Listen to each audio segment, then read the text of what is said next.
હાલો ખેડૂત ભાઈઓ, રામપુર તોરીને આંગણે આ કારુભાઈ થોમરની અહીંયા આજે ધાણાનું વાવેતર થાય છે. આજે 10મો મહિનો અને 14 તારીખ છે. અને વિપુલભાઈ વેકરિયા નવા હણમતિયાથી નવું ટ્રેક્ટર લઈને વાવવા આવ્યા છે. હણમતિયાએ નવું અને ટ્રેક્ટરે નવું. આ ટ્રેક્ટરનું મુહૂર્ત જ આપણે અહીંયા કર્યું છે. કેવા ઓછા લાગે. વિપુલભાઈ છે ને નિશા ઘાતના છે. નિશા હતા ને એટલે ઓલું ટ્રેક્ટર હતું ને આઈસર એમાં દેખાતા નહીં. એટલે આ મોટો ટ્રેક્ટર લીધો એટલે દેખાય આમાં હારા ગાથારા લાગે, બહુ સારા એમ. આપણે આ 14 વીઘાના ધાણા વાવવાના છે. આજ મારા નંબર છે 90 61 45 માણસોના ફોન આવે છે. તઈ ઘઉંનો પોક કેટી વાવવાના, સૌ ઘઉંનો પોક ન હોય પણ ઘઉં વાવવાના છે.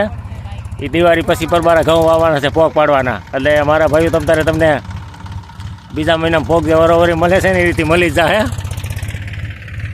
આજ ધાણાનું વાવેતર છે થોડુંક. વિપુલભાઈ પણ કેવા અસર લાગે આ સારા ટ્રેક્ટરમાં. 7.5 લાખનું ટ્રેક્ટર લીધું છે, લાગે સારા. જો કરશનભાઈ જોવો આમનું તમે. હા ભાઈ અમારે 14 વર્ષથી અહીંના છે. આના લગ્ન કરીને આવ્યો તો છોકરાના લગ્ન કરવાના છે અહીંયા.